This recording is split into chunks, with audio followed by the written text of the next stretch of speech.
Hola, ¿qué tal?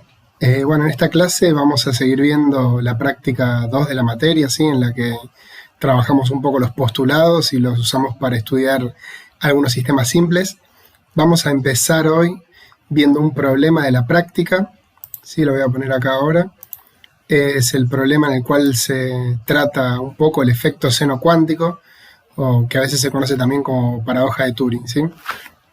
Seno cuántico es por lo siguiente, es porque una de las clásicas paradojas del seno, la que se conoce como paradoja del arquero, plantea la situación en la que tenemos un arquero que está disparando una flecha y alguien que la está viendo, básicamente. Y bueno, la paradoja viene por el lado de que si uno está observando la flecha en un instante de tiempo, en ese instante la flecha está ahí, ¿sí? Y, y no se está moviendo. Y si el tiempo básicamente está compuesto por un conjunto de instantes, esa flecha va a estar quieta en esa posición determinada y no se va a poder mover en ese instante. Entonces, la idea justamente de que pensar al tiempo como compuesto por estos instantes nos hace pensar, bueno, hacía pensar con estas ideas que la flecha no se podía mover, ¿sí? Esto naturalmente está en contra de lo que uno conoce en la mecánica clásica y lo que uno sabe, ¿sí? Las flechas que se disparan se mueven. Y bueno, tiene que ver con que la descripción clásica de un sistema, para yo determinar el estado físico de un sistema, necesito dar la posición y la velocidad de dicho sistema, ¿sí? No estoy especificando el estado completo de la flecha si estoy dando solamente su posición en un instante dado, sino que tengo que dar también su velocidad. Bueno, en mecánica cuántica, esta descripción de seno sobre el movimiento de la flecha va a tener algo de verdad, ¿sí? O sea, en definitiva, el estado de un sistema no va a poder evolucionar si lo estamos mirando continuamente. Y esto constituye lo que se conoce como efecto seno cuántico, que es algo que se observa en el laboratorio. Entonces, bueno, vamos a resolver este problema que tiene dos partes y que nos va a permitir hacer una cuenta para ver cómo sale este efecto de los postulados que dimos.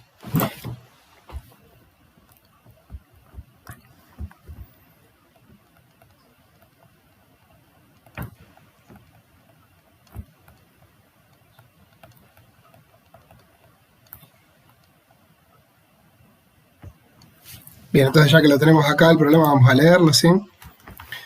Nos dice que consideremos un sistema que a tiempo t igual a 0 se encuentra en un autoestado phi de autovalor lambda de cierto observable O. Esto va a estar representado por un operador hermítico, ¿sí? Un operador autoadjunto que va a indicar alguna propiedad que podamos medir del sistema. Y vamos a suponer que dicho sistema evoluciona de acuerdo a un hamiltoniano H, ¿sí? Acá vamos a suponer que el autovalor lambda es no degenerado, ¿sí? Que el autoestado este es el único que corresponde, salvo factores, salvo fases básicamente si está normalizado a este autovalor. Y vamos a suponer que evoluciona de acuerdo a un hamiltoniano H, que para simplificar la derivación vamos a suponer que es independiente del tiempo. El efecto no va a depender de eso. Entonces, bueno, uno parte a tiempo cero en este estado, ¿sí? Que es un autoestado de algún observable, y lo que va a hacer es dejar que el sistema evolucione un poquito hasta tiempo t y volver a medir el observable O. Entonces lo que queremos ver es que la probabilidad de obtener autovalores que no sean lambda es proporcional a t cuadrado si el tiempo de este t es muy chico. ¿Okay? Entonces vamos a la nota. Decíamos recién que a tiempo t igual a 0, el estado inicial es phi, donde este estado phi dijimos que era un autoestado de este observable. Y como dije recién, vamos a suponer que este autovalor es no degenerado.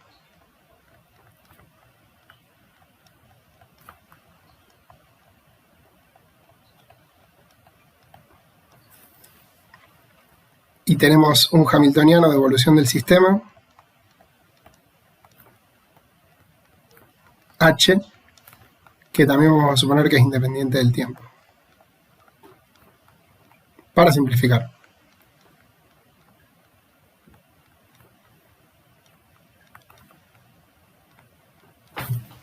Bien. Entonces lo que queremos ver es que si partimos de esta condición, de este estado inicial, ¿sí? Donde, vamos a ponerlo acá, psi de 0, el estado del sistema a tiempo 0 es este estado que tenemos acá, queremos ver que a un tiempo t pequeño, la probabilidad de obtener autovalores distintos a lambda, cuando yo mida O, es proporcional a t cuadrado. ¿Okay? Entonces ustedes saben que si yo quiero calcular la probabilidad de obtener lambda, lo que tengo que hacer es agarrar el estado del sistema al tiempo al que yo lo quiera, en este caso lo vamos a tener que evolucionar, y hacer el producto interno con el autoestado asociado a ese autovalor y tomar el módulo cuadrado, ¿sí? O sea, imagínense que ya hicimos la evolución temporal del sistema y que ya tenemos la función de onda a tiempo t. Vamos a decir acá que esto va a ser el estado del sistema a tiempo t, que todavía no lo calculamos, pero en un ratito vamos a decir algo sobre esto. Este es el estado evolucionado. Si tenemos el estado evolucionado, la probabilidad de que al medir el observable O yo obtenga el autovalor lambda es igual al autoestado asociado a ese autovalor en producto interno con el estado, y acá tenemos que tomar módulo cuadrado, ¿sí? Dijimos que vamos a suponer que era no degenerado, así que solamente hay un término en esta suma, ¿sí? Esto es la probabilidad de obtener lambda al medir O, salió fea, ¿no? Al medir O a tiempo t, suponiendo que en el medio no hicimos ninguna medición, que solamente dejamos que el sistema evolucionara con su hamiltoniano, ¿sí? Bien, entonces esta sería la probabilidad de medir lambda, la probabilidad de medir cualquiera de todos los otros autovalores va a tener que ser 1 menos esta, ¿sí? Así que con esto me alcanza para ver qué es lo que quiero calcular yo después. Bueno, esta es la cuenta que tenemos que hacer, necesitamos el estado del sistema a tiempo t. Entonces para eso lo que vamos a hacer es aplicar el operador de evolución. Nosotros tenemos el estado inicial, nos dan el hamiltoniano, es h, y dijimos que vamos a suponer que es independiente del tiempo. En ese caso, si es independiente del tiempo, la expresión del operador de evolución es simplemente la exponencial del hamiltoniano. Si no, les dijimos que iba a aparecer una integral en general. Pero bueno, en este caso simple, esto es simplemente e a la menos ih barra h por t. Creo que el t lo poníamos adelante, es lo mismo, pero... Y bueno, el estado inicial dijimos que era el estado phi, ¿sí?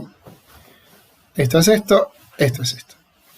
Así que bueno, queremos calcular esto que está acá. Fíjense que en este producto interno va a ir al cuadrado esta expresión, ¿ok? Es importante tener en cuenta eso. ¿Por qué va a ser importante? Porque bueno, yo lo que quiero es justamente, según lo que me dice en el problema, es la probabilidad para tiempos chicos, ¿sí?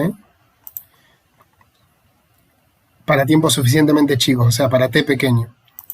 Entonces no me va a importar toda la acción que tenga esta exponencial sobre el estado. Lo que voy a hacer básicamente es hacer una serie de esto, ¿sí? Una aproximación para t pequeño y quedarme con los primeros términos.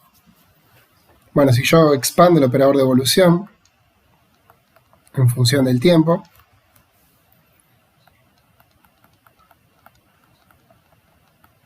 ¿sí? Para t pequeño esto va a ser igual a el operador identidad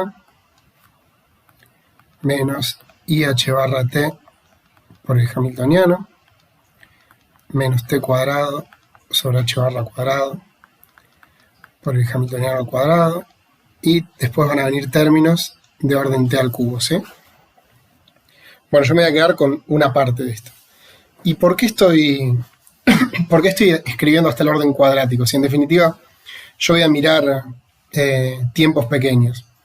Bueno, porque fíjense que si llegara a pasar que el primer orden se anulara, así, y el cuadrático me interesara, que de hecho algo de eso va a pasar, voy a necesitar el cuadrático, porque yo acá estoy tomando un cuadrado, ¿sí? Estoy tomando un módulo cuadrado de esta expresión.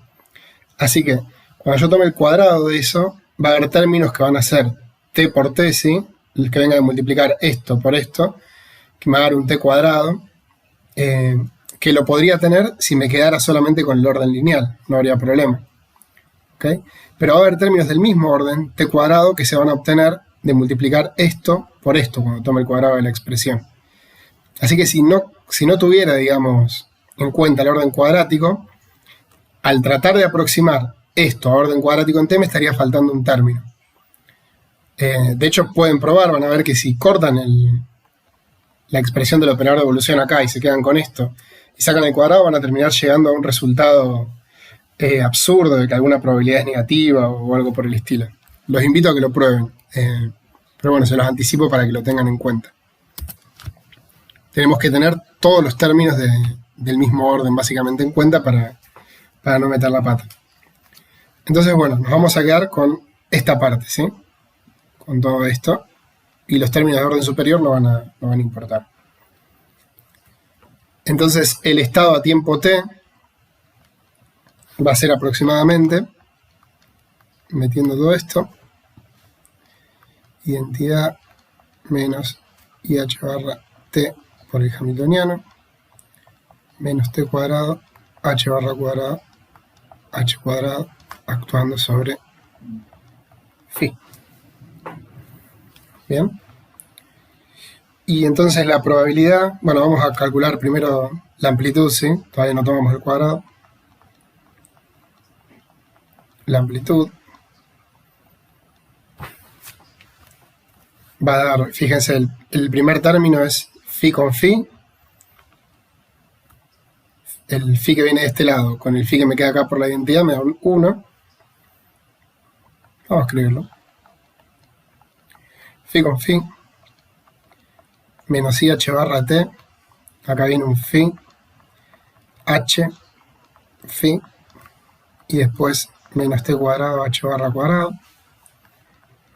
Valor medio de h barra cuadrado en el estado phi. Bien. Déjenme poner directamente los valores medios sin indicar al estado. Es el único que estamos considerando, así que se sobreentiende que cuando ponga así, voy a estar haciéndome referencia al valor medio del operador h en este estado phi, ¿sí?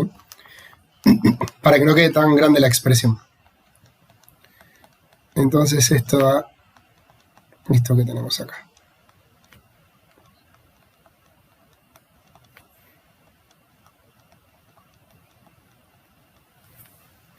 Bien.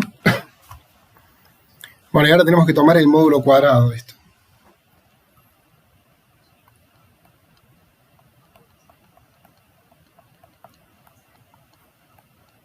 Sí, el módulo cuadrado es este número multiplicado por sí mismo conjugado.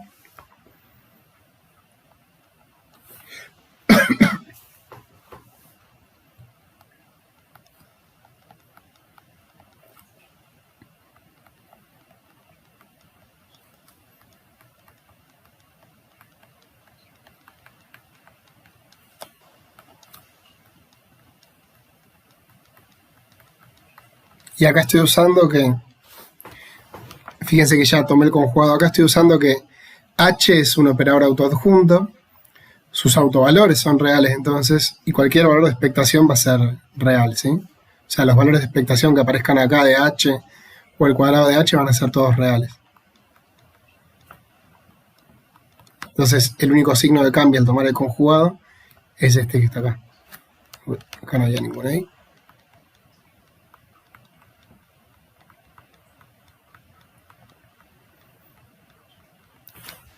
Bien. Bueno, fíjense que de esta expresión que tenemos acá, va a haber términos en principio de orden 0 en t, de orden 1 en t, de orden 2 en t y de orden superior en t. Va a haber términos cúbicos, cuárticos, ¿sí? Vamos a tomar solamente hasta orden cuadrático, ¿sí? Ya sabemos por lo que les dije antes que cuadrático no nos vamos a perder ninguno. Si quisiéramos quedarnos a orden cubo, vamos a tener que mejorar acá la aproximación, ir a orden mayor, tomar el orden cubo acá. Entonces, los que sean de orden mayor al cuadrático los vamos a tirar, ¿sí? Por un lado me va a quedar un 1 acá. Después, este término por este y este por este se van a cancelar, ¿sí? O sea, no va a haber término lineal en T, ¿sí?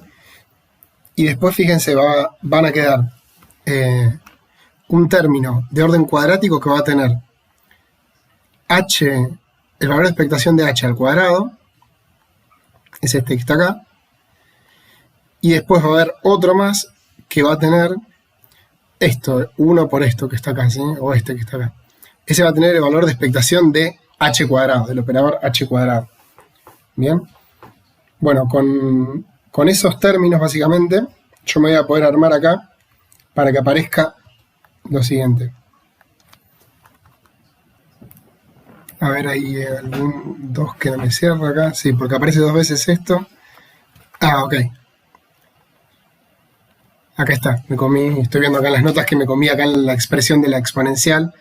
En la expansión, recuerden, en la exponencial aparece un 1 sobre n factorial. Quizás ustedes ya lo vieron cuando yo estaba contando esta expansión, ¿sí? Las desventajas de no estar en vivo, pero bueno, acá va un 2. Acá va un 2 entonces. Bien, y entonces acá tenemos un 2 también, y acá un 2 también. Entonces acá 2 y 2. Ahí está. No me estaba cerrando que lo que queda acá es, fíjense, h barra cuadrado, t cuadrado, con un más. Esto viene de multiplicar esto por esto, y después tengo dos términos más de orden cuadrático en t, que es multiplicar esto por esto, y esto por esto. Y ese queda. Queda dos veces el mismo, así que el 2 dividiendo se va, menos t cuadrado, h barra cuadrado, y el valor de expectación del operador h cuadrado. Y acá se me arma, recuerden que la diferencia entre el valor de expectación del cuadrado de un operador y el cuadrado de su valor medio es la dispersión, así que acá se me arma un 1 menos t cuadrado sobre h barra cuadrado por su dispersión, ¿sí? Donde ya saben, sí, que la dispersión la definimos ya, es esta diferencia.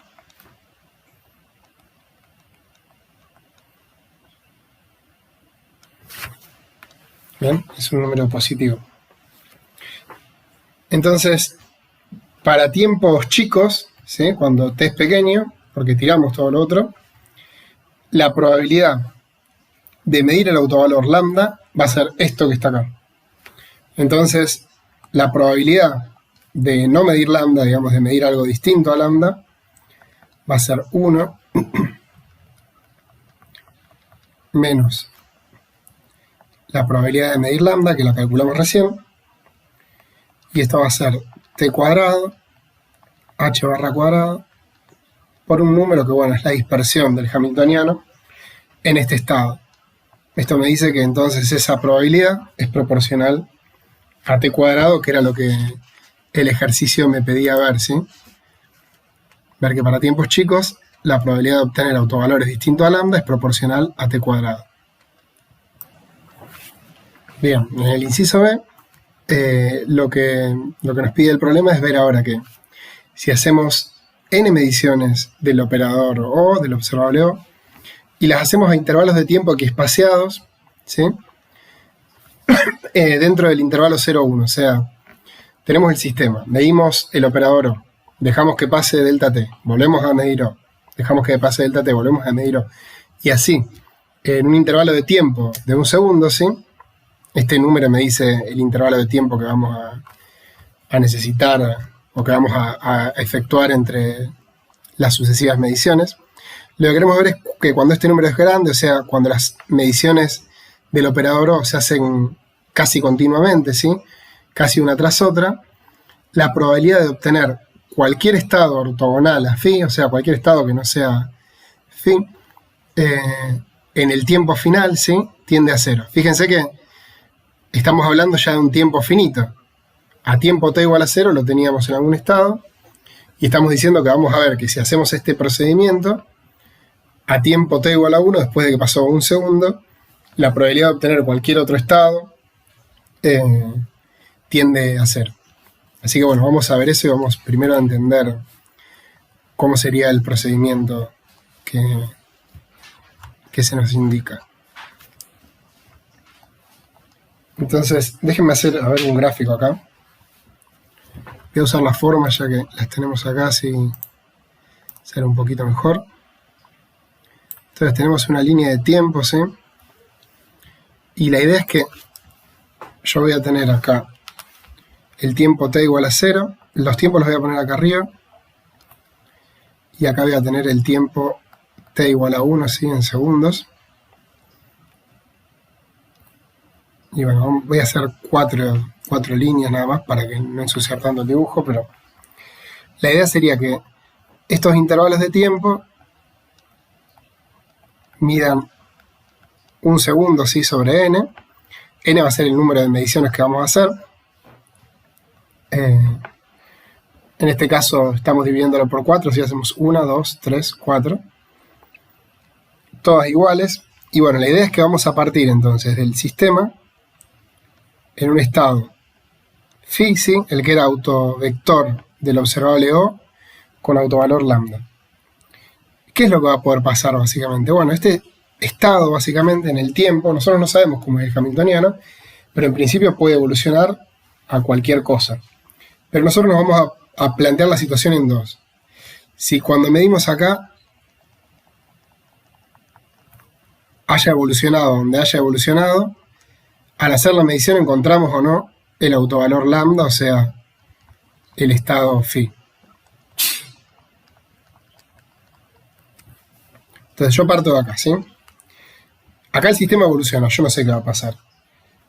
Pero sé que podría pasar que cuando mida encuentre el autovalor lambda, o sea que el sistema colapse al estado phi, o eso sería encontrar lambda, o podría no encontrar lambda, ¿sí? No lambda, o sea, distinto al estado phi.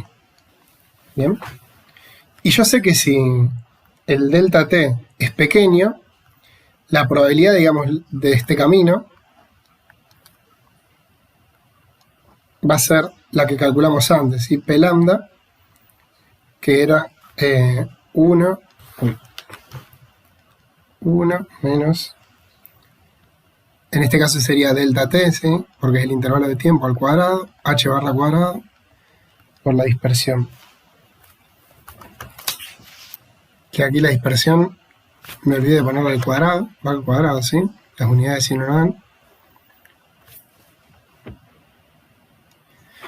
Por la dispersión al cuadrado. Entonces esta sería la probabilidad, y la probabilidad de no obtener lambda la calculamos antes, es 1 menos esto, ¿sí? No la voy a volver a escribir. Llego acá, pero bueno, lo importante es que yo hago la medición y va a pasar alguna de estas dos cosas, ¿sí? O encuentro lambda o encuentro otro valor que no sea lambda, en cuyo caso no estaré en este estado. Si parto de este estado, después puede pasar lo mismo, básicamente. Yo podré caer en una situación en la que encuentre lambda o en la que no encuentre lambda, encuentre otro autovalor, ¿sí? Y básicamente por este caminito, de acá arriba, si yo ya partí de acá, fíjense que estoy haciendo lo mismo que en el ejercicio A. Estoy partiendo del estado phi y quiero calcular la probabilidad de que a un tiempo delta t vuelva a encontrar el autovalor lambda. Bueno, va a ser la misma que antes, ¿sí? Y esto se puede repetir, ¿sí? Básicamente. A mí lo que me interesa saber es qué pasa a tiempo t igual a 1. Entonces, lo que yo les voy a mostrar acá es que básicamente la probabilidad de encontrar el estado phi al final, o sea, de encontrar el autovalor lambda, de manera que al medir el estado del sistema colapse a phi, va a ser exactamente igual a 1. Y para eso lo que voy a hacer es, lo dibujé con 4K para que sea más fácil, es mirar solamente este camino, ¿sí? Donde acá obtuve lambda de vuelta y donde acá obtuve lambda de vuelta. Que no es el único camino por el cual podría haber obtenido al final lambda. Yo podría haber encontrado, por ejemplo, acá un estado distinto a phi, o sea, no haber medido lambda, y acá en el medio podrían haber pasado cosas, pero acá al final, de alguna forma, el estado podría haber evolucionado de manera tal de que al medir yo de vuelta, el autovalor me diera lambda, ¿sí? O sea, lo que quiero decir es que este camino que yo puse acá no es el único camino de mediciones por el cual yo puedo llegar a obtener autovalor lambda acá al final. Podría no haber medido lambda acá en el medio y sin embargo haber llegado a un autovalor lambda al final. Pero bueno, yo les voy a mostrar que este camino que está acá, cuando delta t es pequeño, es lo que sucede, básicamente. O sea, les voy a mostrar que la probabilidad es 1, básicamente. Bueno, la probabilidad de que ocurra esta situación, ¿sí? De que yo mida, encuentre lambda, mida, encuentre lambda, mida, encuentre lambda, se obtiene de la siguiente manera. Se obtiene, vamos a poner acá, probabilidad de que ocurra la situación en la que cada vez que mido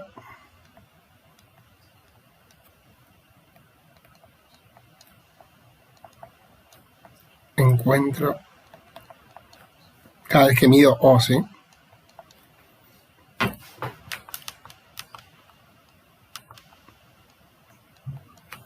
Encuentro autovalor lambda. O sea, la probabilidad de que ocurra este proceso de arriba y que siempre mida lambda. Bueno, esa probabilidad, fíjense que va a estar dada por P lambda, o sea, la probabilidad de que ocurra este primer paso, de que yo mida y encuentre el autovalor lambda, por P lambda, por P lambda, por P lambda, ¿sí? Si quisiera mirar la probabilidad de que ocurra alguno de los otros caminos, tendría que multiplicar por 1 menos lambda si fuese adecuado, ¿sí? Por ejemplo, la de empezar por acá abajo llevaría un 1 menos P lambda. Si acá después de medir, después de la primera medición volviera a medir y mediera lambda, sería 1 menos P lambda por P lambda, ¿ok? Pero en este caso yo quiero que siempre se mida el autovalor lambda, ¿sí? Siempre va a ser P lambda. Y bueno, si dijimos que esto va a estar hecho en n mediciones sucesivas, y la idea va a ser hacer tender esto en infinito, vamos a poner acá que hay n veces P lambda. Bueno, esto que está acá es P lambda a la n, ¿sí? Y P lambda lo habíamos calculado acá, es ese binomio.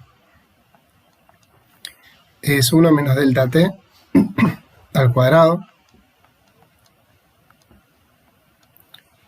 sobre h barra al cuadrado, y acá quedaba el delta h al cuadrado, todo esto a la n, ¿sí? O sea, esto básicamente es, para simplificar, 1 menos beta sobre n cuadrado a la n. ¿Por qué el n cuadrado acá? Porque acuérdense que delta t era proporcional a 1 sobre n, ¿sí? Así que delta t cuadrado va a ser proporcional a 1 sobre n cuadrado. Entonces ahí yo simplemente definía beta como delta h sobre h barra al cuadrado, ¿sí? Para sacarnos encima de eso. Lo que queremos ver es a cuánto tiende este límite cuando n tiende a infinito. Entonces, ¿a cuánto tiende esto cuando n tiende a infinito? Bueno, tiende a lo que tiende esto.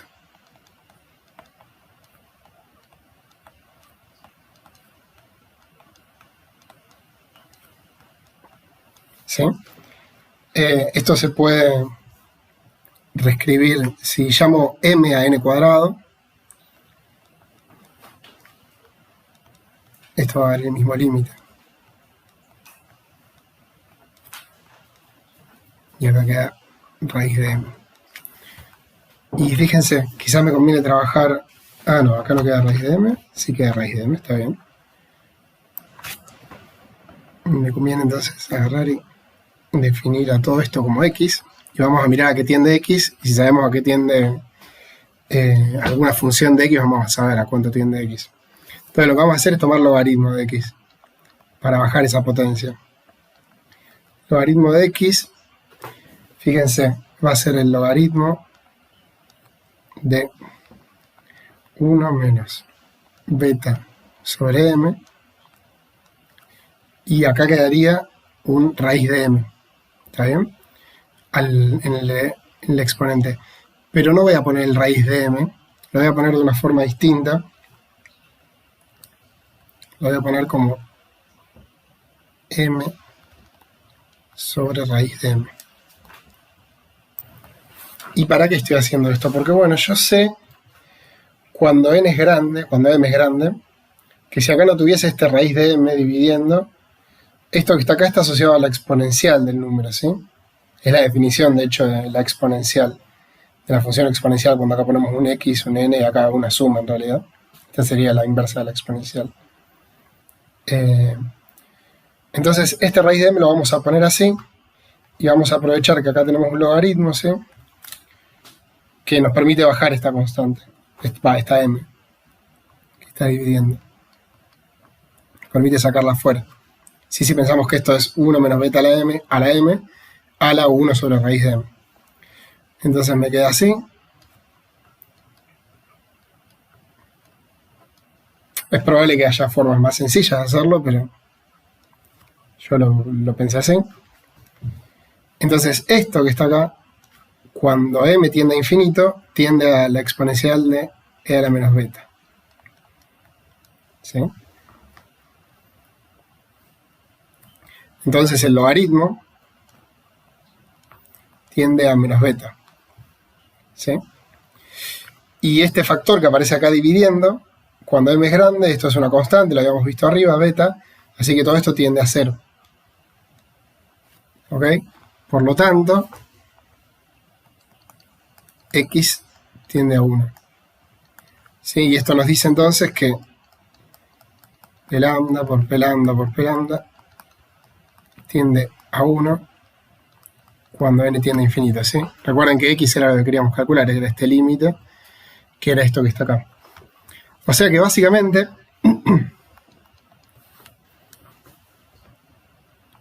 la probabilidad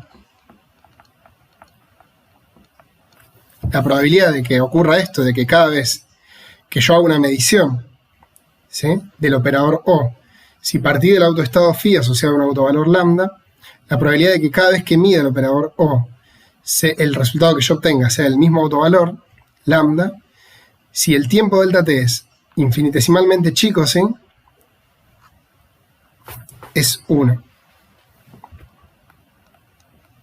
Aún cuando pasó un intervalo de tiempo finito.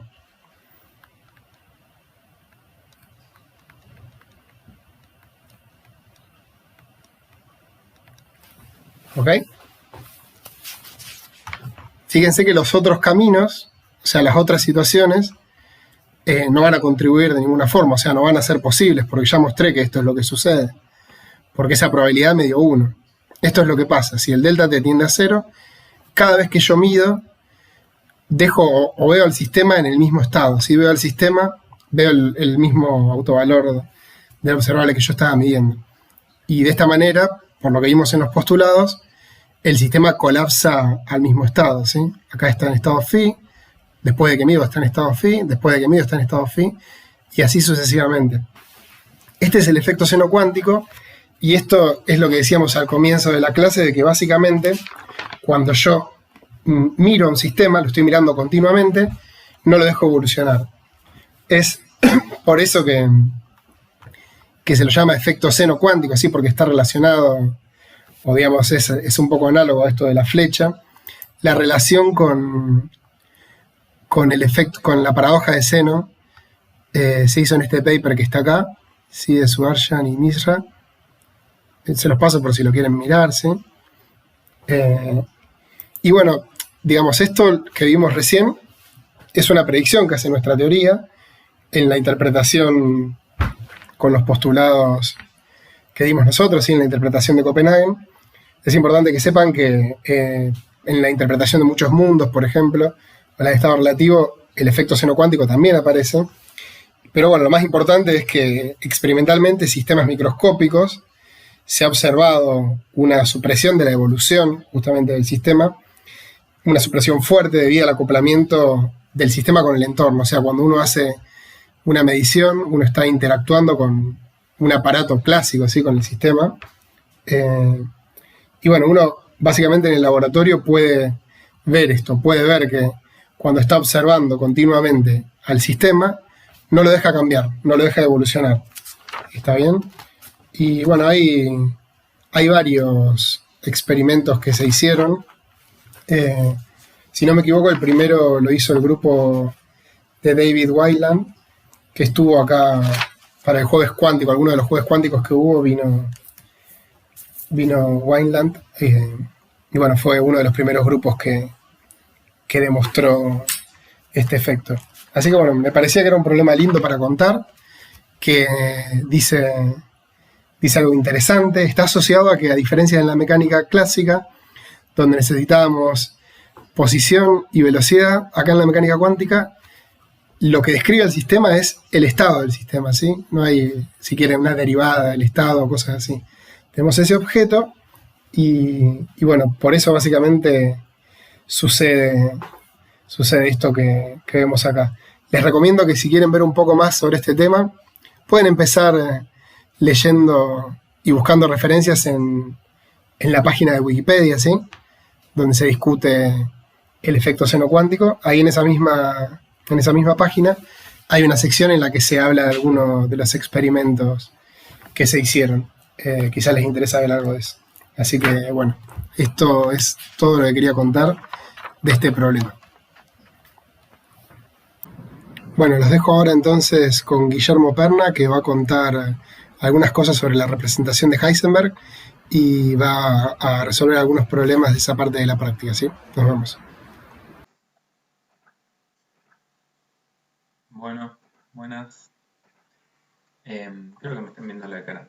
Así que, nada, buen día. Ya nos vimos las primeras clases, pero me presento de nuevo, soy Guille, uno de los ayudantes. Y hoy les voy a estar contando, no sé si soy el primero o el último, me encantaría que esto fuera una clase, pero es un monólogo. Voy a estar contando básicamente de qué se trata el picture de Heisenberg. Tengo una presentación. O sea, en principio vamos a hacer los ejercicios 26, 27 y 28. El 29 lo deberían poder hacer ustedes, lo que veamos hoy. Tengo una presentation para esto. No sé si dejar mi cara o no. La dejo un rato y si me aburro de verme a mí mismo la saco. Bueno, la representación de Heisenberg. Vamos a poner esto en pantalla completa. ¿Se puede? Ahí va. Bueno, acá está el muchacho Heisenberg, obviamente un genio. Toda la gente que hizo básicamente la teoría cuántica fueron genios. La realidad es esa. Tenía una formación matemática muy, muy buena. Él quiso empezar estudiando matemática, después lo convencieron de que lo suyo era la física. Realmente tuvo unos problemas con su parte experimental de su tesis doctoral, así que tuvo que renegar un poco con eso. El teoría que se pueden sentir identificadas con Heisenberg. Y bueno, básicamente lo que hizo este muchacho fue encontrar uno de los paradigmas, uno de los primeros paradigmas de la mecánica cuántica. Al principio había una disputa, si se quiere, entre Heisenberg y Schrödinger sobre quién tenía la verdad de la milanesa. Y era una disputa acalorada, o sea, unas discusiones fuertes, porque los dos argumentaban haber encontrado el funcionamiento de la mecánica cuántica. Hoy en día se sabe que estos dos paradigmas son completamente equivalentes. Las cuentas que vamos a ver parecen un poco ridículas y uno dice cómo no entendían que era equivalente en ese momento. Obviamente en ese momento no tenían el lenguaje que tenemos ahora, y digamos que se entienda tan claramente que es lo mismo, se lo debemos a Dirac, básicamente. Es en algún momento me dijeron que fue otra persona, pero estoy casi convencido que fue Dirac y encima en su libro, como que muestra cómo produce su notación y muestra cómo entender a la mecánica cuántica en función de espacio de Hilbert. Lo que había antes de eso era por un lado la mecánica ondulatoria, que en algún punto es bastante natural, de Schrödinger, y por otro lado Heisenberg había entendido que había de alguna manera que acomodar los datos en un cuadro de doble entrada y se dieron cuenta que eso eran matrices básicamente. Y de hecho él fue el que se dio cuenta que, bueno, las matrices tienen un álgebra no conmutativa y a partir de eso fue que se dieron cuenta del principio de incertidumbre, básicamente Heisenberg, a partir de esto de que las matrices no conmutan. Entonces, en definitiva, no es otro paradigma, sino que es el mismo paradigma, pero con un andamiaje matemático completamente distinto. Bueno, acá está Heisenberg en 1933. Básicamente, bueno, acá un poco los que les estaba contando, que Schrödinger, no sé dónde ponerme. Schrödinger en enero del 26 hace su mecánica cuántica ondulatoria y Heisenberg en el 25, a mediados del 25, hace la mecánica matricial. En esa época no había internet, claramente, así que es básicamente contemporáneo, completamente contemporáneo. Bueno, y Heisenberg gana en 1932 el Nobel y Schrödinger lo gana en 1933. Creo que Heisenberg lo comparte con Dirac, o al revés, o Schrödinger lo comparte con Dirac, no, de esto no estoy seguro. Lo pueden googlear todo esto, es una historia muy interesante, o sea, siempre es muy interesante ver los caminos que llevaron al descubrimiento de las cosas y cómo lo entendemos hoy en día. Así que, bueno, como dijimos, hay una discusión acalorada sobre qué paradigma, parecían contrapuestos en algún punto, y hay una discusión de qué paradigma era el que servía, y eso lo resolvió Dirac. La diferencia en cuestión, como la entendemos hoy, que en ese momento se entendía ya de alguna manera, es que Erwin Schrödinger entiende a los estados como lo que va a evolucionar. Él entiende que el estado es lo que va a evolucionar. Y los operadores, que en algún punto tiene sentido, es como un operador en un espacio Hilbert que representa una entidad física, es un ente invariante en el tiempo. El operador puede depender del tiempo. Por ejemplo, supongamos que yo tengo un potencial. Todo un potencial que puede depender del tiempo, es un operador el potencial y puede depender del tiempo, pero su entidad como, em, como esto, digamos, como el potencial no cambia con el tiempo. Por más que cambie el potencial, no cambia su entidad. Así lo entendía por lo menos Schrödinger. Y la visión de eso con la notación actual es básicamente que tenemos, creo que se puede escribir. A ver si me hago el moderno y me sale. Acá hay el lápiz. Sí. Yay. Estoy muy verde con esta herramienta, perdón. Y hice un PDF horrible. Les pido mil disculpas. Pero esto debería funcionar, a ver. Yay. Bien. Tenemos este ket que va a evolucionar en el tiempo, según Schrödinger, con un operador de evolución temporal que se le aplica a la información que tenemos nosotros al principio en t igual a 0, en nuestro ket en t igual a 0. Y que los operadores, por más que puedan depender del tiempo, como decía, por ejemplo, un potencial, no dependen como entidad del tiempo. Ahora cuando voy a borrar esto, se va a ver más claro. Uy, ahora a ver si lo puedo borrar. Se va a ver más claro cuando avance un poco. Ahí va. Bien. Bueno, entonces pasamos una diapo y creo que me voy a sacar de la pantalla. Aparte tengo una barba horrible. Yo no entiendo cómo la gente que no tiene barba remoja sus barbas a pensar, pero bueno. Sí, yo creería que me voy a sacar. Ya me vieron suficiente la cara. Bien, entonces, eh, Werner Heisenberg entiende a los estados como una información o configuración inicial, es como un dato inicial del problema, y lo que evolucionan son los operadores. Esto tiene una analogía, si se quiere, bueno, veamos primero cómo es el asunto. O sea, él dice que los ket no dependen del tiempo, que sí no depende del tiempo, y que los operadores sí, y que tiene una evolución dada por el operador de evolución temporal de esta manera. Esto tiene una analogía con la mecánica clásica, por ejemplo, en donde uno puede pensar que una partícula se está moviendo, o uno puede pensar análogamente que la partícula está quieta y se está moviendo para el otro lado el sistema de referencia. Obviamente no es así, porque estamos pensando en algo abstracto, que es un espacio de Hilbert y operadores y etcétera, pero sí es cierto que hay una analogía entre qué es lo activo y qué es lo pasivo, o sea, una visión activa y una visión pasiva, sobre dónde es lo que está cambiando. En definitiva, lo que me importa es la relación entre los operadores y los estados, pero la evolución se puede, como es lineal, se puede pensar en un lugar o en el otro. Bien, entonces pasemos al ejercicio 26. Vamos a... tenemos la guía acá. Ejercicio 26. No, esta es la otra guía.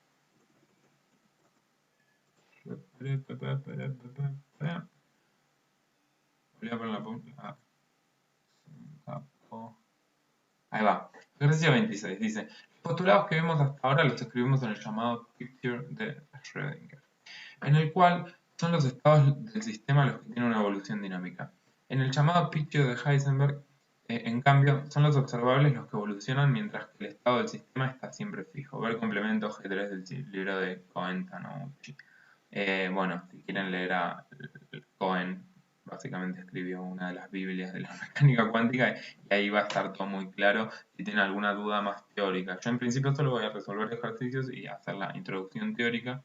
Ya les conté un poco de qué se trataba, pero no voy a hacer mucho más que eso. Voy a pasar medio directo a los ejercicios. Quizás les sirve leer el Cohen, esa parte en particular, que es cortita, son 2 páginas.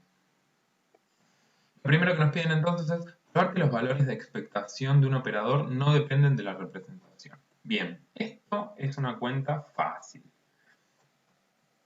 O sea, queremos ver básicamente esto.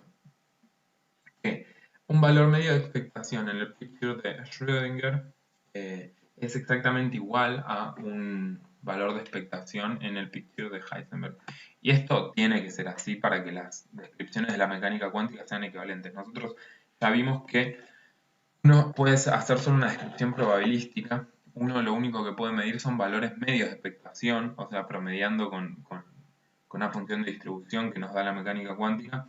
Eso es lo único que uno puede obtener. Entonces, si tengo 2 descripciones de la realidad que pretenden ser equivalentes o que pretenden describir bien a la realidad, me tienen que dar exactamente lo mismo los únicos observables que puedo medir. Entonces lo que queremos ver básicamente es esto, que el valor medio de expectación de Schrödinger es igual al de Heisenberg, en el picture de Heisenberg. Bien, partamos de Schrödinger. Nosotros tenemos un estado, un ket t, que depende de t, que lo podemos pensar como un ket t en un instante inicial y su evolución temporal. El operador de evolución temporal, estoy seguro que ya lo vieron, es básicamente si h no depende del tiempo, si el hamiltoniano no depende del tiempo, es e a la menos i h t sobre h barra. Si no, tiene una forma, si el hamiltoniano sí depende del tiempo, tiene una forma un poco más complicada, pero igual se conoce una forma.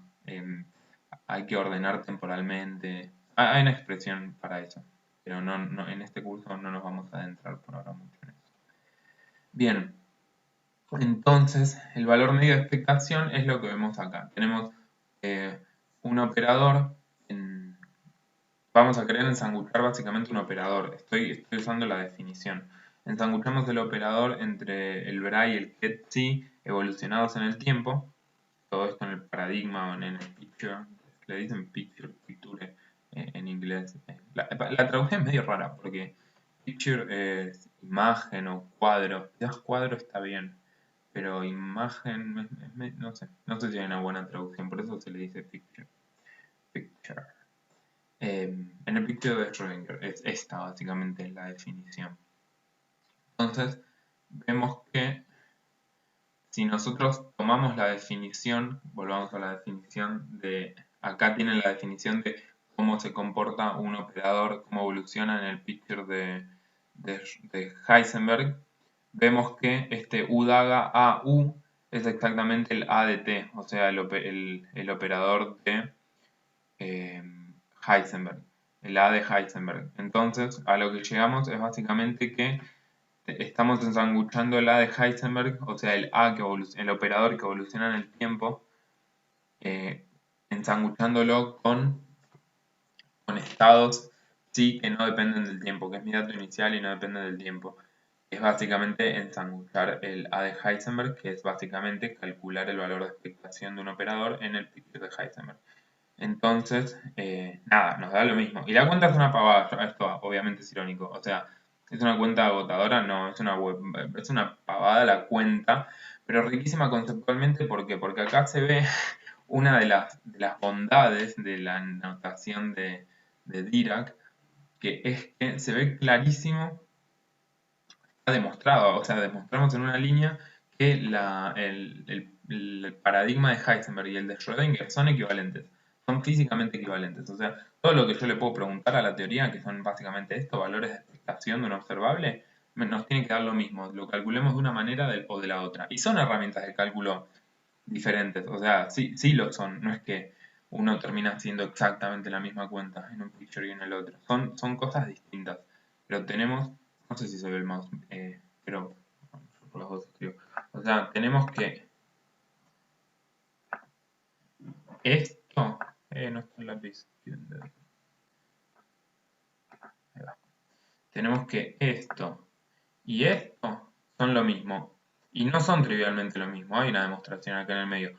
Pasa que parece trivial por la bondad de la notación de Dirac. Por eso digo que conceptualmente tiene contenido esta notación, no es que no, tiene contenido esta notación. Esta cuenta, perdón, no la notación es notación.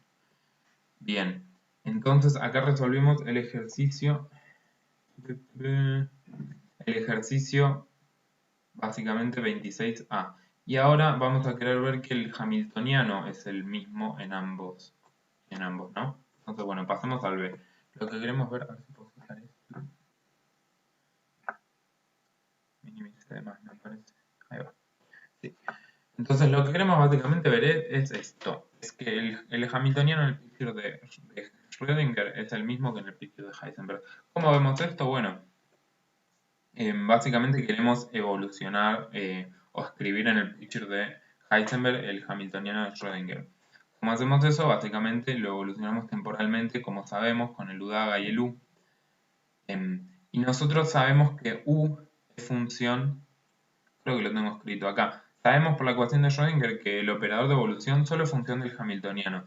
Entonces U tiene que conmutar con H y UDAGA tiene que conmutar con H. Entonces vamos a tener básicamente que, como conmutan, puedo pasar el UDAGA a la derecha o el U a la izquierda es lo mismo y UDAGA por U me da la identidad.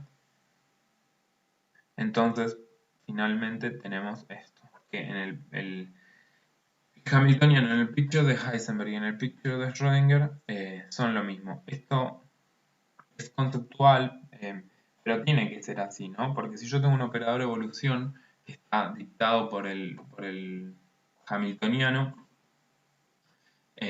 y conmuta, entonces cuando ensangucho me tiene que quedar. Básicamente esta cuenta, no sé si me hace falta darle muchas más vueltas. Bien, entonces acá estamos resolviendo el ejercicio 26B. Me gustaría estar escribiéndolo esto, pero bueno, como que se pasa más rápido así. Ahora el próximo ejercicio, a ver si tengo algo más sobre esto. No, el próximo ejercicio. Bien, el próximo ejercicio es el ejercicio 27, que dice: demostrar que el valor de expectación de un observable AT en el estado psi de t satisface esta ecuación diferencial, que es la derivada, la derivada total respecto del tiempo del valor medio del operador es igual a 1 sobre h barra el valor medio de expectación de el conmutador con el hamiltoniano, que hamiltoniano no importa porque es lo mismo en un picture y en el otro, más la derivada respecto de t del operador. La derivada parcial, o sea, la derivada explícita, la derivada parcial. Bien, veamos esto. Esto se llama, se suele encontrar como teorema de Ehrenfest generalizado. Ehrenfest era otro genio, tanto físico como matemático. Era un tipo medio, por lo lo que dicen era muy, muy introvertido y que no le dio el carácter para ser ultra famoso, pero tenía resultados muy interesantes. Bien, bueno, veamos esto, porque después nos quieren derivar cosas a partir de esto. Veamos cómo derivar básicamente esta ecuación. Del lado izquierdo tenemos, vayamos a la presentación. Queremos derivar esto. Del lado izquierdo básicamente lo que tenemos es una derivada total de cosas que conocemos. Entonces, abramos la definición del valor medio de expectación de A respecto del tiempo y veamos qué pasa con eso. Entonces, la derivada del valor medio de expectación de un operador respecto del tiempo es básicamente por definición, o sea, es esto, como lo conocemos, es la derivada total de estas tres cosas, U daga a U. U daga es la evolución temporal del bra, ¿sí? Y el U viene de la evolución temporal del get, ¿sí? Esto pensado como el picture de Schrödinger. Pensado como picture de Heisenberg, básicamente lo que tenemos en el medio es este A en el picture. O sea, U daga a U es el A en el picture de Heisenberg. Entonces, hacemos la derivada total y simplemente tenemos que derivar cada uno de esos operadores. Los bras y los gets no dependen de t, entonces solo derivamos lo que está dentro. Bueno, tenemos la derivada de u daga respecto de t por a por u más u daga por la derivada de a respecto de t por u más u daga por a por la derivada de u respecto de t. Todo ensanguchado entre el bra y el ket. Bien, o sea, acá solo usamos la definición y le aplicamos la derivada a esto y nos saca estos términos. O sea, esto es básicamente usar la regla de Leibniz. Ahora, nosotros tendríamos que saber o al menos intuir, conocer de alguna manera qué son las derivadas estas de u daga y de u, ¿sí? Para eso, acá hago un pequeño suspenso de unos 5 segundos para que su cerebro o su olfato de físicas lo traiga a colación. Básicamente estas cosas, las derivadas de los operadores de evolución temporal, están casi explícitamente en la ecuación de Schrödinger, exactamente. Entonces, usando la ecuación de Schrödinger, que la derivada de u de respecto de t es, a menos de una constante, es h, entonces reemplazamos en la cuenta de arriba. Bueno, y usando esto y la hermeticidad de h, nos da esto, básicamente. O sea, seguimos teniendo el sándwich entre el bra y el ket. Y ahora lo que tenemos es el hamiltoniano a la izquierda de u daga a u, ¿sí? A menos de una constante. El término del medio, que no le pasó nada, quedó igual. Y el término de la derecha, que es u daga a u por h barra sobre una constante. Entonces tenemos u daga a u, o sea, tenemos h u daga a u, y con el signo contrario, u daga a u por h. O sea, este u daga a u es efectivamente el a en el picture de Heisenberg, y lo tenemos a la derecha de nuevo. Entonces, el primer y el tercer término nos van a dar un conmutador, ¿estamos de acuerdo? Nos van a dar el conmutador, lo arreglo con el signo que me gusta para que quede todo con más, porque le tenemos miedo a los signos menos. No, nos gustan más las fórmulas con signos más en general.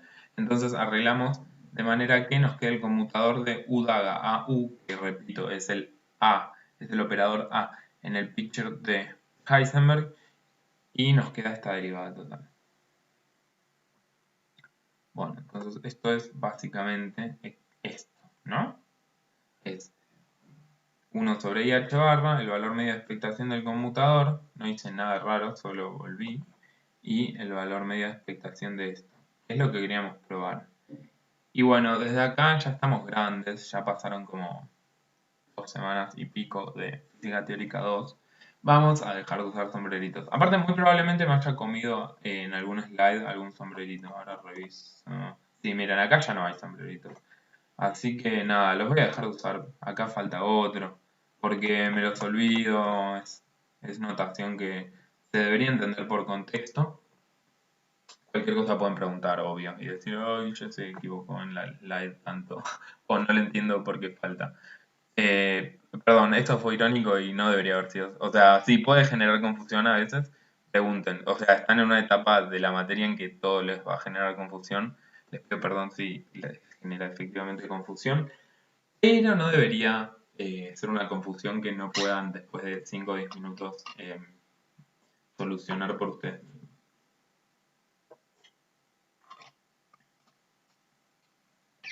Bien, sigamos.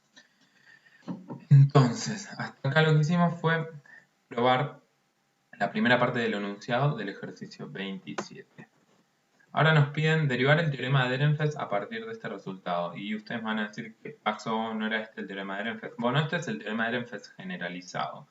El teorema de Ehrenfest que vieron en F4, por ahí se acuerdan, por ahí no, yo no me lo acordaba cuando empecé Teórica 2. Básicamente el teorema de Ehrenfest es esto aplicado al operador X. ¿Ok? O sea, es usar esto en el operador X y ver que tiene una forma que conocemos. Veámoslo entonces. El ejercicio 27 de la parte A, vamos a querer deducir qué pasa con el valor medio del operador posición con un hamiltoniano, por ejemplo, de esta forma. ¿Sí? Tenemos H igual, este P debería ser mayúscula porque es el operador P. Es el operador H igual, ya hice cada primera slide que no uso sombrerito, ya hice macana. Pero bueno, básicamente es eso, el operador P cuadrado dividido 2M más algún potencial que dependa de X. Y a ver, este no es el hamiltoniano más general posible, estoy de acuerdo, pero pega en el palo. O sea, este es el hamiltoniano que usamos el 98% de las veces y el de la mayoría de los casos de interés. Bien, entonces teniendo este hamiltoniano, vamos a querer... Ah, mira, bueno, esto no debería saltar así rotundamente, pero bueno, miremosla a poco esta slide. Notemos primero que el operador posición no depende explícitamente del tiempo, entonces la derivada parcial respecto de t es 0, o sea que acá mirando el teorema de Ehrenfest generalizado, la parte del término de la derecha no va a estar, así que estamos mucho más felices. Ahora solo necesitamos calcular un conmutador con el hamiltoniano. Entonces, la expresión se simplifica un poco y tenemos que la derivada total respecto del tiempo del valor medio de expectación del operador x, o sea posición, es igual a 1 sobre IH barra el valor medio de expectación del conmutador del operador X con el hamiltoniano. Teniendo en cuenta que el potencial solo depende de X y no de P, ni de sus derivadas y qué sé yo, entonces conmuta con el operador X, ¿no? Entonces del hamiltoniano solo nos importa la parte que tiene P, porque la parte que tiene X conmuta con el X y en el conmutador no nos interesa. Entonces vamos a tener que el valor medio de expectación de nuestro hamiltoniano va a ser esto, que es 1 sobre 2m, el valor medio de expectación de x con p cuadrado, sacamos la constante, esto es una de las propiedades de... Ah, mira, ejercicio 8, ahora las vemos todas, lo tenía anotado. ¿Qué dice? Del conmutador con x con p. Entonces, el primer paso lo que hicimos es sacar la constante que estaba dividiendo a p. En el segundo paso lo que hicimos es abrir el conmutador, como sacar un p a la izquierda y un p a la derecha. Y nos quedan básicamente como el conmutador de x con p es IH barra, nos quedan 2 IH barra por el valor medio de expectación de p. Ah, acá lo tengo mal escrito. Perdón, acá tengo un error. Este P tiene que estar adentro del valor medio de expectación y este P tiene que estar adentro del valor medio de expectación. Y cuando ensangucho me queda el valor medio de expectación de 2P y bueno, tenía un 2 dividiendo, se me va. Veamos de dónde salió esto. Básicamente es el ejercicio, perdón, acá, el ejercicio 8. La propiedad que usamos es la propiedad, la segunda. Digamos, si no, también, y es un poco más sofisticada, si se quiere, se puede usar esta propiedad. ¿Sí? O sea, se puede usar la propiedad B también para demostrar lo mismo y nos da el mismo resultado. Entonces, básicamente a lo que llegamos es que el conmutador de X con el hamiltoniano, que es el mismo conmutador de que el valor medio de expectación de X con el valor medio de expectación del conmutador de x con el hamiltoniano, que es exactamente lo mismo que lo que tenemos acá a la izquierda porque el otro término se va, que es el valor medio de expectación del conmutador de x con p cuadrado sobre 2m, llegamos a que es igual a el valor medio de expectación de p por una constante, que es h barra m. Bien, entonces, juntando todo esto tenemos que la derivada total de, se cancelan acá unas constantes, hagan la cuenta, si hagan la cuenta es muy sencillo, se cancela un h barra, básicamente. Pero juntando lo que teníamos antes, a lo que llegamos es que la derivada total de, disculpa, bueno, que la derivada total del valor medio de expectación del operador x es igual a 1 sobre m por el valor medio de expectación del operador p. Este es el teorema que vieron en física 4. Esto es muy lindo, o sea, el valor medio de expectación de un operador me está dando el valor medio de expectación de P sobre M, y los operadores X y P no están tan relacionados como a nosotros nos gustaría. Si lo pensamos desde el picture de Schrödinger, uno es derivar, en el espacio de posición uno es derivar y el otro es la posición, en el espacio de momentos es al revés. O sea, no es tan clara la relación entre el operador X y el operador P. Sin embargo, sus valores medios de expectación cumplen esto con el hamiltoniano particular. O sea, no perdamos de vista que la hipótesis principal era este hamiltoniano, ¿sí? O sea, no es un dato menor.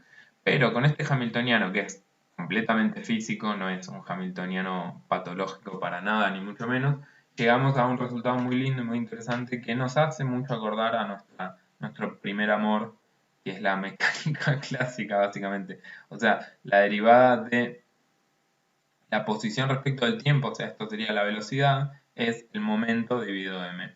Bueno, un resultado hermoso de pues, quién soy yo para decir que es hermoso y que no, ¿no? Pero bueno, a mí me genera cierto placer estético este resultado. Entonces, ya probamos el punto A y el... Bien, el punto A. Estamos por 27A. Ahora nos piden 27B. Nos dicen, utilizar esta fórmula para estudiar nuevamente la precesión de spin del ejercicio 4. Acá tenemos un typo, mala nuestra. Ejercicio 4 no es ejercicio 4 de la numeración, sino ejercicio 4 de esta guía. Aparte dice precesión del spin, me imagino que se entiende, pero básicamente es este ejercicio, el de precesión del spin. Es el hamiltoniano de un sistema de spin un medio en un campo magnético externo uniforme en la dirección z dado por bla, este hamiltoniano. Nosotros lo que nos importa es que es menos omega por el operador sz. Y en el punto en que nos vamos a concentrar va a ser básicamente esto, el punto C, calcular el valor medio de explicación de Sx y SI en función del tiempo. ¿Sí? Bien, ¿cómo vamos a hacer esto? Acá es donde les doy algún momento para pensar. 10 segundos. O sea, obviamente vamos a usar lo que aprendimos hasta ahora, ¿no? Tenemos nuestro hamiltoniano, vamos a querer que nos piden la evolución del valor medio de expectación de Sx y Si. Entonces vamos a querer, ¿no?, encontrar ecuaciones de evolución, o sea, ecuaciones que dependan del tiempo, para el valor medio de expectación de los operadores Sx y Si, teniendo que el hamiltoniano es este. Yo voy a mostrar algo que les debería hacer llamar la atención un poco, ¿sí? Vamos a usar esto, claramente. Esto es una ecuación de evolución. Es una ecuación de evolución para operadores, para valores medios de operadores, ¿sí? Pero como todo esto es lineal, se puede pensar también como una ecuación de evolución solo para operadores, porque el conmutador es el mismo en los dos pictures, porque todos los brazos son lineales y no dependen del tiempo, entonces esto se puede pensar como una ecuación de evolución para operadores también. ¿Estamos de acuerdo? Entonces vamos a usar esto. Igual a nosotros nos piden un valor medio de expectación, así que nos sirve, recontra sirve, pero no es solo anecdótico, que puede ser pensada como una ecuación para evolución de operadores. Bien, entonces, volviendo al ejercicio, nosotros queremos calcular el valor medio de expectación de Sx y Si en función del tiempo. Para eso vamos a usar la fórmula que vimos recién. Entonces lo que vamos a calcular en el picture de Heisenberg va a ser cosas de esta forma. Como dice acá, como los operadores de spin no dependen explícitamente del tiempo, entonces el término de la derecha acá, este término de la derecha de todo, la derivada parcial respecto de t del operador, se va a ir para todos los, en general para todos los operadores que usemos, por lo menos en esta parte de la materia, se va a ir esto. Entonces solo nos queda el conmutador. ¿Bien? Pregunto como si alguien me fuese a responder y es un monólogo horrible. Pero bueno, hagamos de cuenta que todavía somos humanos. Bueno, entonces queremos calcular esto en el picture de Heisenberg. Entonces, vamos para adelante. Tenemos que la derivada total respecto del tiempo del valor medio de expectación del operador de spin en X es 1 sobre IH barra el valor medio de expectación del conmutador con el hamiltoniano. ¿Qué va a ser? Bueno, haciendo la cuenta. No, bueno, acá ni siquiera haciendo la cuenta. Acá solo puse explícitamente qué era el hamiltoniano. El hamiltoniano era básicamente menos omega z. Entonces, en el segundo paso sacamos la constante, que ya vimos que lo podíamos hacer. Entonces nos queda que menos, que la derivada respecto del tiempo del valor medio de expectación del operador Sx es menos omega sobre IH barra el valor medio de expectación del conmutador de Sx con Si. El conmutador no depende del picture. Entonces, este conmutador lo deberíamos conocer. Nosotros conocemos los conmutadores de los operadores de spin. Entonces, el conmutador este me da básicamente h barra cuadrado por un i, ¿no? Y h barra cuadrado menos i h barra cuadrado por si.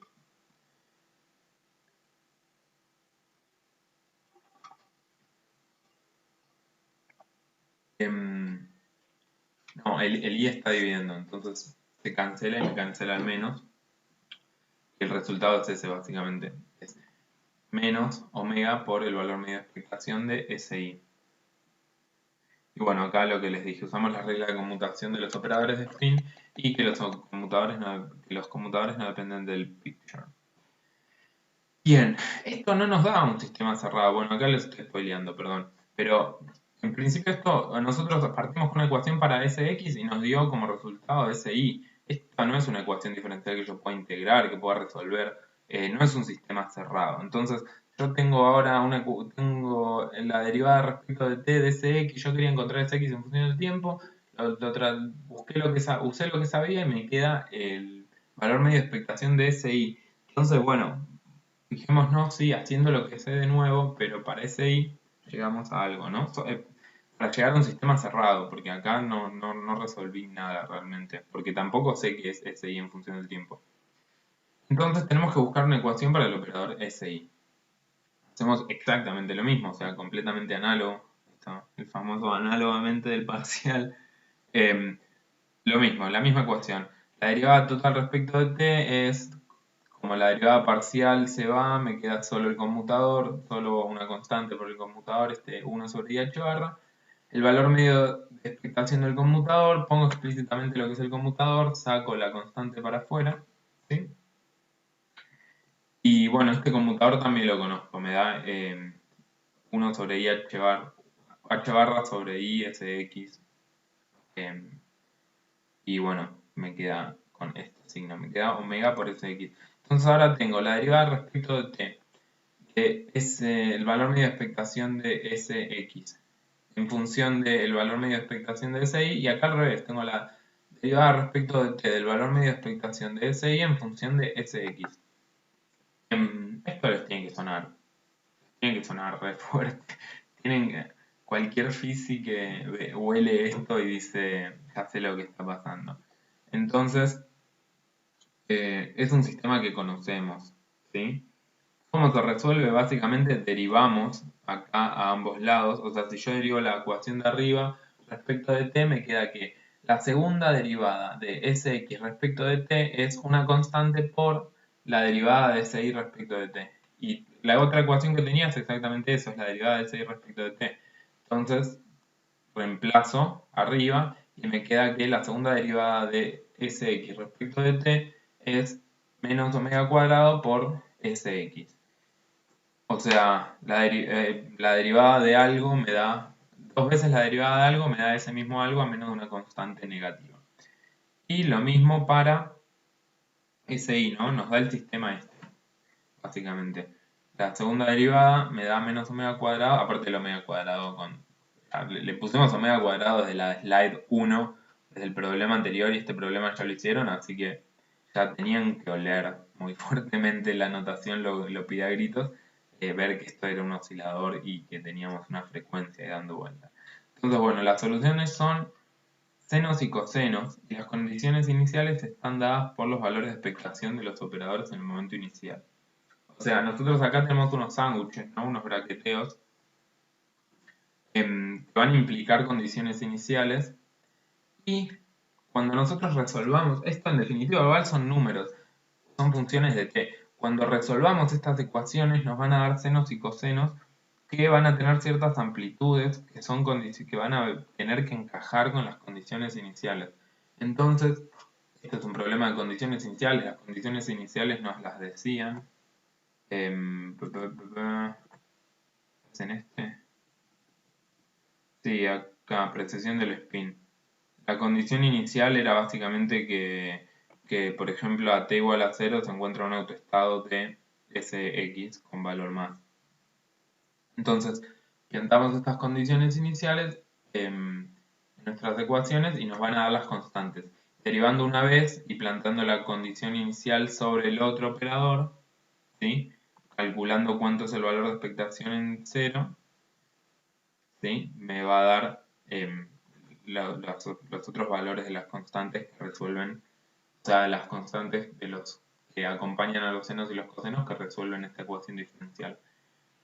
Esto estoy siendo poco explícito, un poco para que tengan que hacer la cuenta ustedes, una cuenta que hicieron seguro en alguna... En F2 la hicieron, así que si están acá la tienen que haber hecho alguna vez. La pueden practicar, y está bueno que para seguir el problema hagan esta cuenta y pongan los datos iniciales ahí. Bien. Entonces, no, era el otro. Esta y es la presentación y este es la guía de ejercicios. Bien. Bueno, como vienen, están cansados. Si lo pueden parar el video, así que para ustedes es una gran ventaja esto. Espero que sea una ventaja para algunos, que sea más cómodo. Bueno, entonces ya resolvimos el problema 27 básicamente. Utilizamos esta fórmula para estudiar la precesión del spin, el problema 4 de esta guía, que era el problema 1, 2, 3, 4, el 21.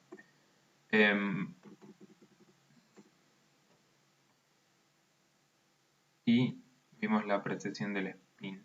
¿Está bien? Esto tienen gráficos que pueden hacer, etcétera. Creo que ya están hechos en el otro ejercicio.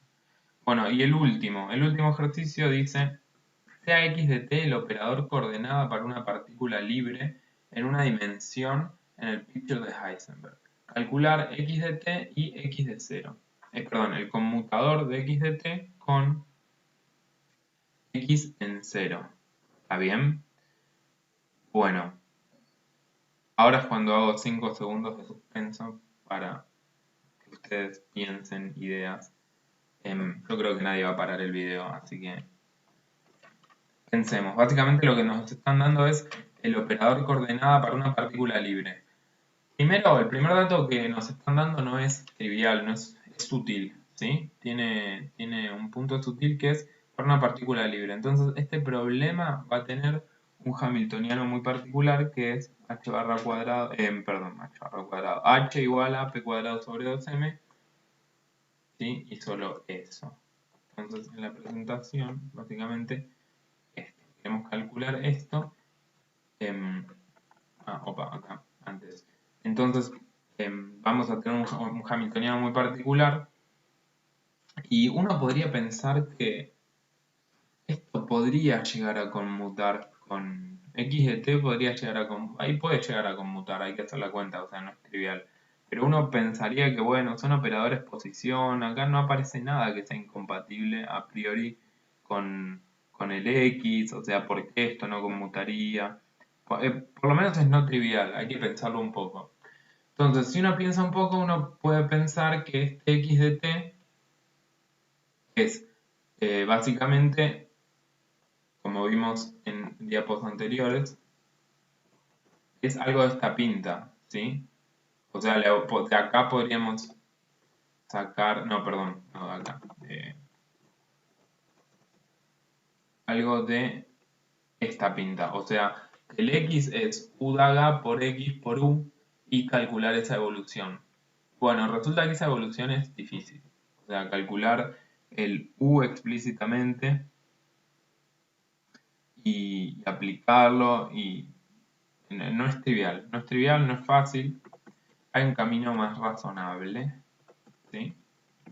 Que es el que vamos a seguir claramente porque yo ya sé cómo se resuelve el problema. Así que vamos a seguir ese camino.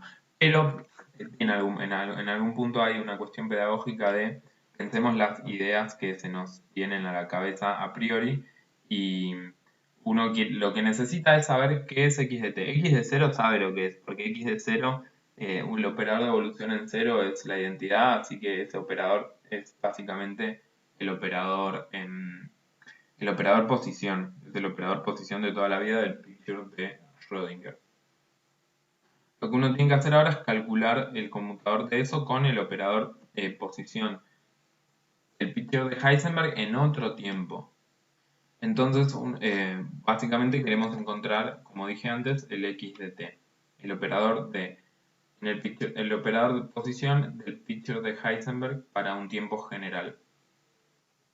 Básicamente esto, o sea, el problema radica en encontrar este x de t.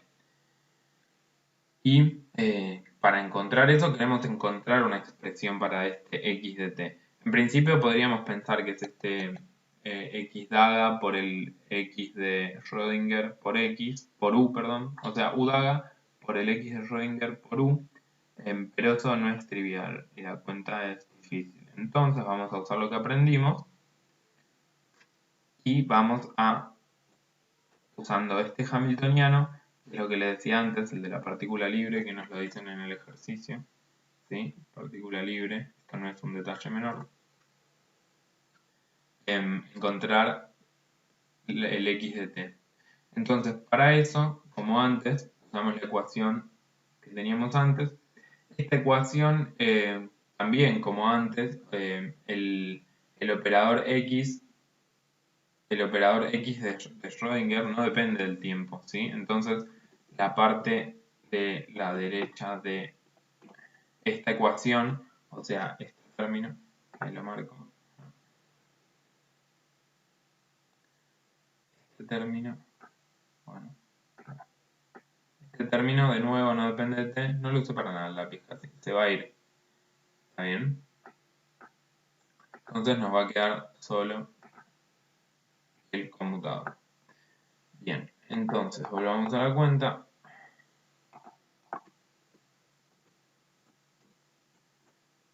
Nos queda el conmutador más adelante, acá. Nos queda el conmutador. Entonces de nuevo tenemos 1 sobre IH barra por el conmutador de X con P cuadrado sobre 2M, que es básicamente el hamiltoniano de la partícula libre. ¿Sí? Bien, entonces hacemos la cuenta. De nuevo, sacamos la constante, nos queda este conmutador, y este conmutador lo calculamos antes, x con p cuadrado. ¿Sí? Lo calculamos acá. ¿Sí? Lo calculamos acá, x con p cuadrado, lo calculamos en un problema anterior. Entonces volvemos a usar este resultado, que básicamente el conmutador de x con p cuadrado es IH barra 2 IH barra. ¿Sí? Bien, entonces nos queda el i y el h barra se nos van, el 2 se nos va, entonces nos queda que la derivada de x respecto de t el operador es igual a P sobre M, operador, ¿sí? Esto es una ecuación diferencial para operadores. ¿Se acuerdan? Bueno, lo que mostramos, un poco lo que les hablaba antes. Nosotros mostramos esta ecuación como un sándwich, pero el sándwich, el bra y el ket eran el mismo y en ningún momento dependían de t, por lo que el dt iba para adentro. Entonces todo esto se podía pensar como si fuese una ecuación para operadores, no solo para valores medios de expectación, sino para operadores. Entonces nosotros acá estamos encontrando una ecuación diferencial para el operador, usando la misma ecuación anterior. ¿Está bien? Si esto lo ensanguchamos, tiene que valer lo mismo. Pero sin ensangucharlo también vale. Esa es básicamente la moraleja, el key de la cuestión. Entonces, lo que hicimos hasta ahora es encontrar una ecuación diferencial para la derivada de x respecto de t. O sea, para el operador posición en el picture de Heisenberg en función del tiempo. Y nos dio que es igual a el operador momento, el picture de Schrödinger. Bien. Entonces, esta ecuación la podemos resolver a priori, ¿sí? Integrando. Todos estos son operadores. Y nos queda que el x de t es una constante, que es un x0, que es un operador, más t sobre m, es lineal, ¿sí? Y por p. Bueno, en principio, un par de aclaraciones. Este p no depende del tiempo, y este p no depende del tiempo porque conmuta con el hamiltoniano. Entonces, si el p conmuta con el hamiltoniano, ¿sí? Este p conmuta con el hamiltoniano. Obviamente, ¿no? Porque PP de lápiz. O sea, este P conmuta con este hamiltoniano, porque obviamente P conmuta con P cuadrado. Entonces, como conmuta, ¿sí? No depende del tiempo. ¿Estamos de acuerdo? ¿Por qué? Porque, vamos para atrás. En esta ecuación, la parte de que depende explícitamente del tiempo, ya desde un principio no la teníamos. Esta parte ya no la teníamos para el P. Y ahora, si queremos calcular la evolución de P, P, que sería este A, conmuta con el hamiltoniano, o sea que esto es 0. Entonces la derivada respecto de T es 0. Para el caso de P, si esto es un P, el P de antes, bueno, es imposible escribir con un mouse, para mí. Este P, con el hamiltoniano que era P cuadrado sobre 2m, entonces esto es 0, entonces es una constante, y como es una constante y tiene que ser igual a la constante que era al principio, y el P al principio lo conocíamos, es simplemente el P, entonces el P va a seguir siendo el P en todo el problema, ¿está bien? Entonces acá sí encontramos que la derivada del operador posición respecto del tiempo es un operador constante, entonces ahí sí podemos integrar directamente. Entonces integramos, como habíamos hecho, y nos da una constante, que es un operador, más T sobre M por P. Bueno, acá caben algunas aclaraciones, que es lo que dijimos recién. Esta ecuación se puede integrar porque el P conmuta con el hamiltoniano. El P conmute con el hamiltoniano me dice entonces que la evolución es trivial. Que la evolución sea trivial me dice que esta ecuación se puede integrar. ¿Qué más? Bueno, y que este x0 es un operador, o sea, esta constante de integración es un operador, no es trivial. ¿Qué va a ser? Ahora, si tomamos x de 0 a la izquierda, a la derecha el t va a ser 0, entonces el x va a ser el x de t igual a 0, porque no sé si vale la pena, aparte se ve. Pero, entonces, el x de 0 tiene que ser igual a x0. 0. Y esa es la manera, la condición inicial que nos da esta constante, ¿sí? O sea, esto es un operador que es exactamente igual a x de 0.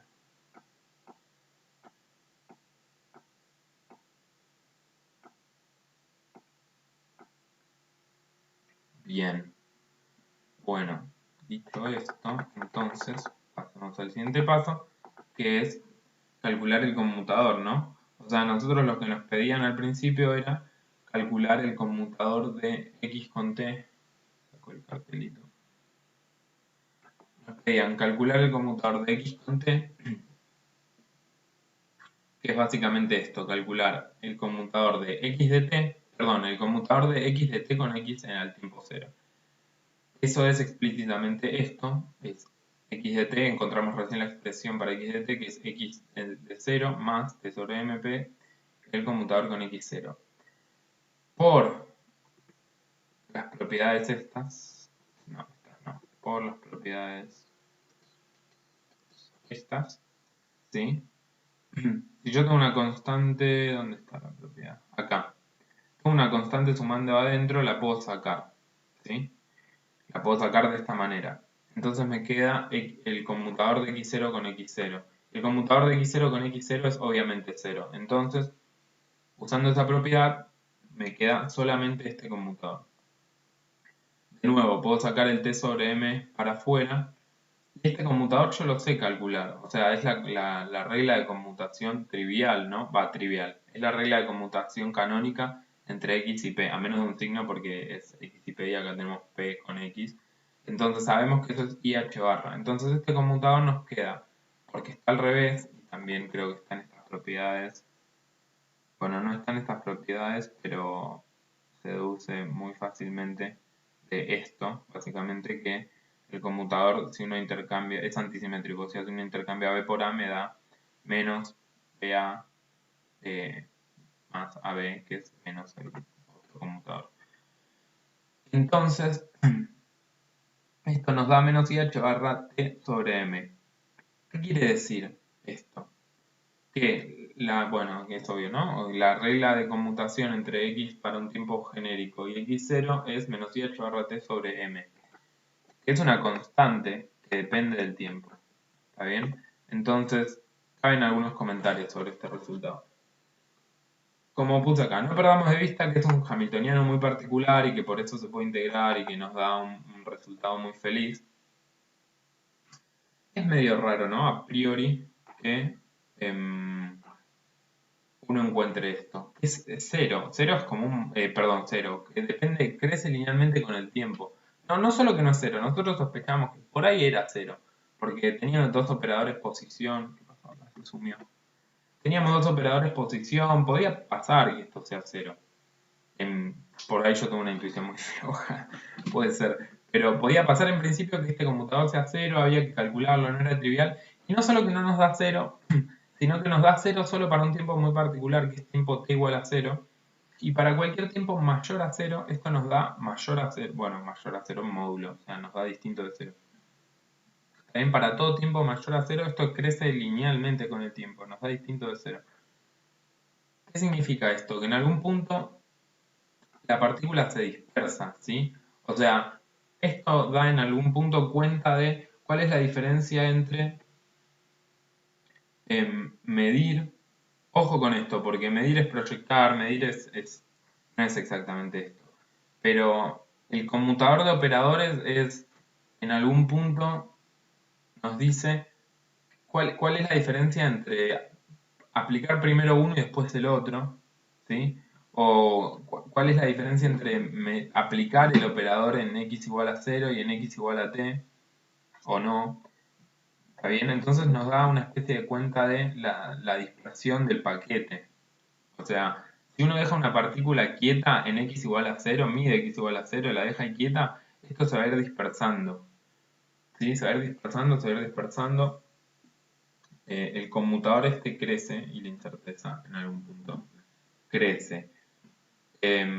Bueno, esa es básicamente la moraleja de todo esto. Espero que se haya entendido. básicamente lo que hicimos, repito, fue los problemas 26, 7 y 8, que son el picture de Heisenberg, y representación general acá. Bueno, no mucho más que eso, es el fin de mi clase. Espero que les haya servido.